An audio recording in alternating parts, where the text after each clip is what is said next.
Was it an easy book to write for you? Did you find the process easy? I found once I'd actually reminded myself what I am, which is a journalist. And what you have to do is sit down and don't wait for the bird of inspiration to sit on your shoulder. It will never happen. You sit down and treat it as a factory job. So you sit down. I would come to work in my office every morning at, say, 9 or 8 o'clock or earlier, and I'd write for 3 or 4 hours, and I'd write 2,000 words.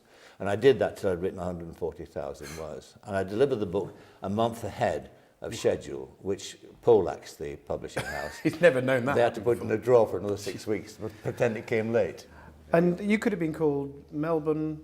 Michael Melbourne Parkinson. Or Melbourne Gershwin Parkinson. Melbourne, no, that was my mother. My father wanted to be called Melbourne because we'd run a test match at Melbourne that very year.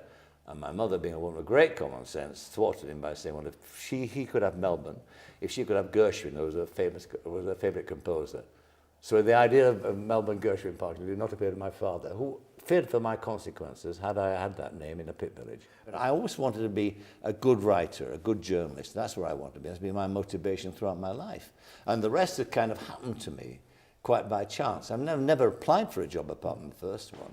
You know, I just kept being picked up like some whore on a street corner, you know. Come into my car, little lad, and sit down and let me touch your knee. And you met the guests before. You had a wee word with the guests well, just beforehand. only we would just say to them, you know, anything you don't want to talk about. And that could work either way. I mean, you had to make a judgment about what's private and what's not. I say in the book that, you know, Rex Harrison said to me he didn't want to speak about his wives. Yeah. And I said, well, you have been married 8 times. There'd be a big gap in the conversation. He started laughing and said, well, fine, of course. And we did talk about his wives. Meg Ryan. Well, I mean, she was in, as Americans say, an unhappy place. Yes. I went into the dressing room to say hello to her beforehand, and she was sitting at one side of the dressing room and her entourage at the other. And what's more, she was facing the wall. So I thought this is not a sort of happy place to be. What about the guests you never got? Sinatra. And of course, I mean, you know, the old question is, you know, who would you most like to interview? And of course, the answer is the Queen. I mean, just imagine what an interview she is. Absolutely. You know, I mean, think of the people she's met, think of the circumstances she's met them in.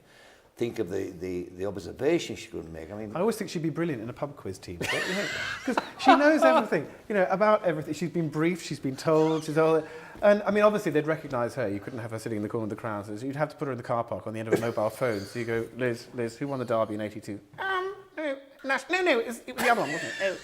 But fascinating. But of course, you know, you've the OBE and the knighthood. And what did she say to you? She's just very, very funny. She said, "How long have you been on television, Michael?" And I said 50 years. She went, "Whoo!"